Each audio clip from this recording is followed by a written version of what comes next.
Good morning. We're going to continue this following of Candida leaky gut and talk a little bit more about the mechanism of how that starts today. So this should be quite an eye-opening thing, and it's really vital to understand this because when we start with basic misunderstandings, it's easy to manipulate people and get them to do all kinds of things that couldn't possibly help them and benefit them in any way. And that's a sad issue, is that most of the programs that are out there to deal with things like Candida and leaky gut don't address the real issues, and they'll never be able to help you. We've had to help a lot of people who've taken those programs on to recover because it made them crash really hard and really bad. So it's better to understand what's going on and avoid those nightmares rather than go through them and then have to deal with things in a crisis mode. This is your Health Reclaimed, where we expose the root causes that fuel Lyme and chronic illness so you can finally heal, helping you understand and heal the root causes of Lyme and chronic illness so you can reclaim your health and restore your life. I'm Dr. Brad Montagne, veteran functional medicine doctor. We're the ones who, we have people come to us that have typically been to multiple doctors over long periods of time, never got any help anywhere, and we get the bulk of them, over 90% of them well and healthy again. So let's jump into this subject. We started talking about Candida and leaky gut last broadcast, so that would have been on Monday, the 8th of September. And we'll get into a little bit more detail on what creates the scenario to allow Candida to really grow. Medicines are one of the biggest routes. We'll cover those in general. We have routes of personal hygiene, routes from food issues, routes from infective issues, routes from fermented things. We have personal interaction routes, medicine routes, stress routes, heavy metal routes. We've got a whole bunch of different routes. And a lot of people think that each one of these is a unique route in and of itself, and that really doesn't make sense. Physiologically is how things actually really work. So if we start to we'll look at the stress first. So that'll put the meds in a good balance when we do that. Whenever we're stressed out to a major degree, that's a life-threatening situation. Physiologically, all the blood shunts away from the gut, doesn't matter whether you just ate or not, out into the peripheral tissues, mostly musculoskeletal tissues, to energize those tissues so you can defend your life, whether you got to run for all you're worth or go fight a dragon. And as that stress rises, the more and the more percentage of the blood shunts off to the body wall and away from the gut. 24 hours of extreme stress can cause major atrophy into the gut to start this whole process. So we look at the different meds. Some of those are similar in this. We look at NSAIDs. NSAIDs cause hyperreactive inflammatory responses inside of the gut, bleeding of the gut wall, and it seriously weakens the gut flora. When you weaken the gut flora, it's not strong, pathogens get to grow, and they take over. There's no check and balance because not your immune system that keeps the pathogens in check. It's the normal, healthy gut flora that does. So we look at antibiotics. Antibiotics not only cause a major inflammatory response in the gut wall, that inflammatory response will change the movement of the gut It will change the blood supply of the gut, and it completely destroys and kills all the healthful microbes that grow inside of the gut flora. So whenever you take the antibiotics, it's an open door for all these pathogens, like Candida is a class of yeast, fungus, fungal parasites, and molds that can morph back and forth from one form to another. It's that whole class that can grow unchecked because the immune system can't do it as a gut flora. So as soon as you take a dose of some of your broad spectrum antibiotics, it just wipes the flora out. And it won't recover unless you specifically address it. As I said before, the programs that are out there don't address the real thing. And they can't replace the flora because they don't contain the elements that it takes to fix all of that. So we'll get into what those are later. We got steroids. Steroids are commonly used all over the place. They're used for people who bodybuild to try and build strength. They are the last thing that the medical doctors can throw at inflammatory responses, prednisone being one of the strongest as far as those steroids go. And the steroids, they shut down the blood supply inside of the gut. They increase the blood sugar tremendously. They seriously weaken the gut flora and weaken the gut wall. Steroids will atrophy every tissue they touch. To atrophy means to shrink in strength, volume, structure, size, and integrity of the tissue. So it does this to the gut wall because almost all steroids are taken orally. And that means they go down in the gut and they're absorbed through the gut. This is causing major, major, major gut inflammatory destruction. We look at antifungals. Antifungals are widely known to be extremely hepatotoxic. That means they're toxic to your liver. Your liver, your gut flora, and your gut wall all use the same mechanisms of detoxification to detox all of your toxicity. So all of the mechanisms of detoxification are either inside of the gut, 3/4 of them are inside of the gut, and the 1/4 is outside of the gut receives all the blood that returns back from the gut before it gets into circulation. So all of your detox mechanisms are tied into the gut. If you are making one of those mechanisms toxic, the antifungals to liver, you're making it toxic to all 4 detox organs. And this is going to create toxic destruction to the gut wall and to the gut flora, allowing the pathogens to grow completely unchecked. Antivirals do the same thing. They create an inflammatory reaction inside of the gut. And just for your information, we've tested a lot of people for decades on antivirals. We've never seen an antiviral medicine actually clear viruses.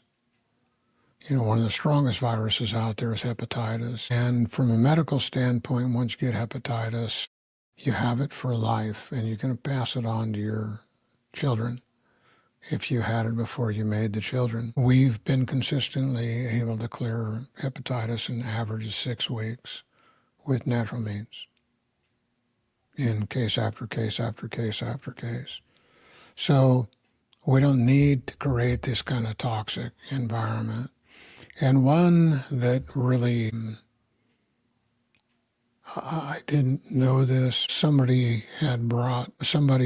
was on a bunch of antidepressants, and I needed to look up and see what they do inside of the body. I had a long list of them. I just looked up the first three. All three of the first three cause internal bleeding. That bleeding is going to start in the gut and go from there. So that's another inflammatory destruction of the gut wall. Whenever there's inflammatory destruction of the gut wall, you destroy the gut flora. So all the med classes that I looked up that I just addressed here, destroy the gut wall, destroy the gut flora, and allow for pathogens to grow. It's highly suspected that most meds, if not all of them, will do the same thing.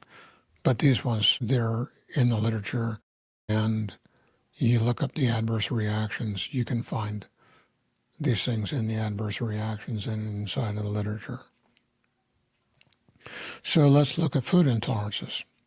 Food intolerances, they range anywhere from just a minor, very, very minor response to a hyperreactive, inflammatory, autoimmune response. So they're all over the map. All these create the same scenario of inflammatory destruction of the gut wall. Heavy metals commonly come in through the gut. One of the biggest sources of heavy metal poisoning is amalgam fillings in your teeth. Those are the silver ones. They all leak. Mercury is part of that filling, and it's widely known they leak, but they still use it because it's the best material they have. Saliva will pull some of those toxins that are loose, those mercury compounds that pull those off of those amalgam fillings, go down through the gut and be absorbed through the gut. That creates inflammatory destruction, absorbs into the bloodstream, and creates all kinds of neurological issues. This is another thing. One of Candida's favorite foods is heavy metals, so it feeds on it. We look at intimacy. A woman's reproductive tract is lined with a flora just like her gut, and it's very similar to what's inside of the gut. Intimacy is another way where Candida is shared directly and improper flora. We look at birthing. When a infant, when a child comes down through the birth canal, they get a dose of the mother's microbial coating inside of that reproductive canal. That's what sets the stage for life for them. That's another way to get it. Kissing is another way. Whenever you see somebody with a tongue that looks white, kind of fuzzy, cracks in it, all that, that's called thrush.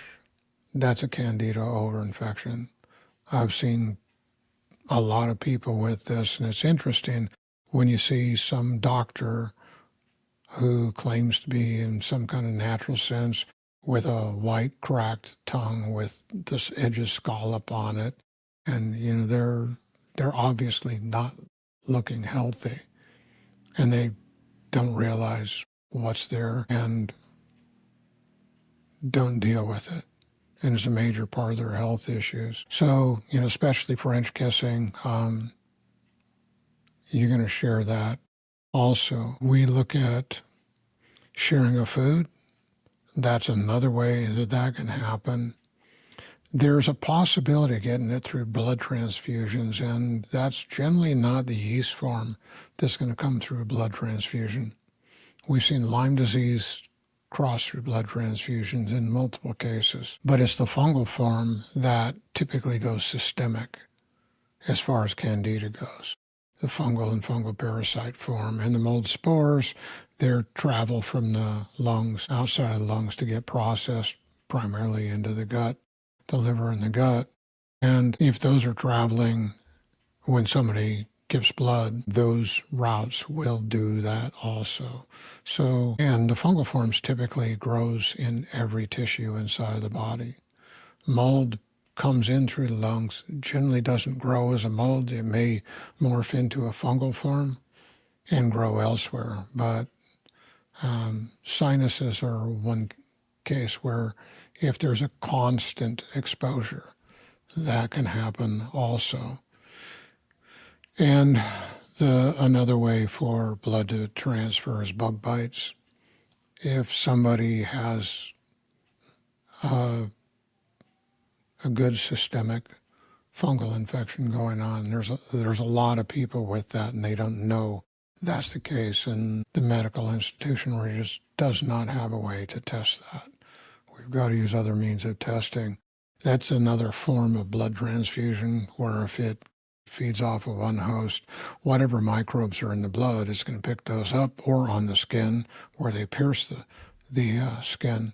It's going to pick those up, and those can be transferred to the next host. So these are all mechanisms that allow Candida to get into our system and start to grow.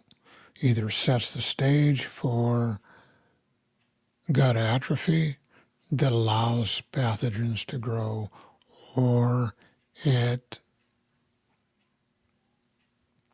introduces the microbes of Candida specifically.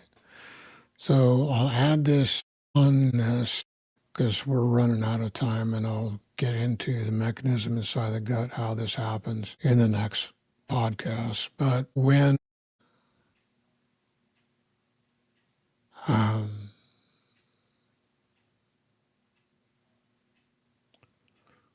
all this is going on here, once the Candida escapes the gut wall and gets out into the bloodstream, the immune system cannot deal with it.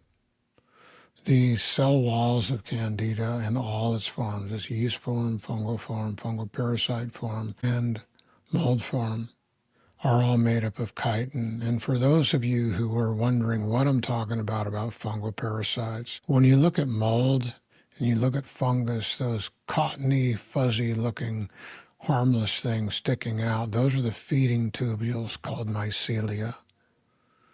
When those mycelia break through the gut wall, which is no protective barrier, it's only one cell layer thick. When those break through the gut wall, they can easily break off, float around through the blood, and they can create a new fungal colony wherever they land, and that's how they function. So once that happens, it becomes a parasitic form instead of just a fungal form to grow a new colony somewhere else. So that's what I'm talking about when I say a fungal parasite. Whenever that gets out into the bloodstream, looking for a new place to colonize, and as I said, it'll colonize in any tissue, and the bone marrow, up in the brain, it's common for that to be anywhere and everywhere when somebody's really, really sick. The immune system can't deal with it. It cannot deal with chitin. You hear a lot of people talking about biofilms and biofilm busters, different enzymes to do things. We've tested a bunch of biofilm busters, and every one that we've tested has been toxic, too toxic to use. There's natural ways to address that you've got to combine multiple therapies to do it that are safe, that are non-toxic, that can just bring healing. But they have to be tested and combined on an individual basis, and that is always going to change multiple times through the course of care. So to capsulize what we just talked about, Candida has a multitude of mechanisms that allows it to grow inside of our body. The whole class of meds is suspect. We talked about NSAIDs, antibiotics, steroids, antifungals, antivirals, antidepressants. And those ones, we've clarified that directly through the literature. Food intolerances is another one. Heavy metals, high stress, intimacy, kissing, blood transfusions, birthing, bug bites. It's all there. And it's interesting, you look at Lyme disease, same routes of transference as a lot of this. It's not directly through the meds, but the meds set the stage to beat the immune system up too much to fight it off. So these two tie together. You cannot separate Lyme from Candida. Absolutely cannot. If you have Lyme, you have Candida. That's just a given. It's absolute. If Candida doesn't mean you have Lyme, but if you have Lyme, you have Candida. So this is Your Health Reclaimed. We release these episodes every Monday and Thursday. Hit the like, share this with somebody, spread this around, because there's not many, if anybody else, talking about this stuff. And this is critical to you being able to restore your health. Until next time, thanks. Bye.